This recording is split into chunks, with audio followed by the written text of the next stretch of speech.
জলিল মাঝি light মারতে দেখতে পান সেই বৃদ্ধ লোকটা জলিল মাঝির ধরা মাছগুলো চিবিয়ে চিবিয়ে খাচ্ছে। এই দেখে জলিল মাঝি বলে ওঠেন, সর্বনাশ, এটা তো কোনো মানুষ না, এটা তো মাছ খেকো পিশাচ।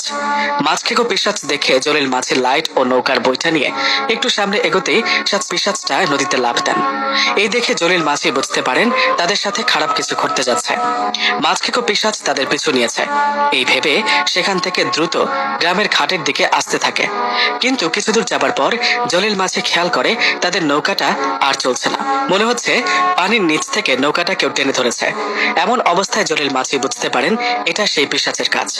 এদিকে এমন অবস্থায় হঠাৎ অদৃশ্যভাবে কেউ বলে ওঠে, জলিল মাঝি, তোর মাছগুলো আমাকে দিয়ে যা।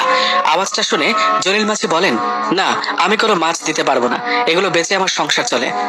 জলিল মাঝির কথা শুনে সেই পিশাচটা বলে ওঠেন, মাছ না দিলে তোদের তো এখান থেকে যেতে দেব না। পিশাচের এমন কথায় জলিল মাঝি বলেন, আমাদের আটকানোর তুই কে বেটা?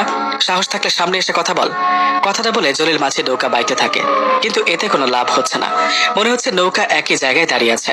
শুধু কি তাই, জলিল মাঝি খেয়াল করলেন তাদের নৌকা আস্তে আস্তে পানিতে তলিয়ে যাচ্ছে। এই অবস্থা দেখে জলিল মাঝি নৌকার বইটা দিয়ে আল্লাহু আকবার বলে পানিতে আঘাত করতে লাগলেন। জলিল মাঝি যখন আল্লাহু আকবার বলে পানিতে আঘাত করছেন তখন মনে হচ্ছে নৌকাটা আবার ভেসে উঠছে, কিন্তু সেই পিশাচ নৌকাটা ছেড়ে দিচ্ছে না। জলিল মাঝি ও তার নাতি মনাই দুজনে চেষ্টা করে সামনের দিকে এগোতে পারছে না। কি একটা ভয়ঙ্কর অবস্থা। তখন প্রায় মধ্যরাত। মাঝ নদীতে জলিল মাঝি পিশাচের খপ্পরে পড়েছে। জলিল মাঝি বৈঠা দিয়ে পানিতে আঘাত করার এক সময় হঠাৎ পানির নিচ থেকে কুচকুচে কালো দুটো হাত বেরিয়ে এসে জলিল মাঝির পা টেনে ধরেন। হঠাৎ জলিল মাঝির পা টেনে ধরায় জলিল মাঝি নৌকাতে পড়ে যান আর অনেক চেষ্টা করেন সেই হাত দুটোকে ছাড়ানোর, কিন্তু কোনোভাবে সেই হাত দুটো জলিল মাঝির পা ছাড়ছে না।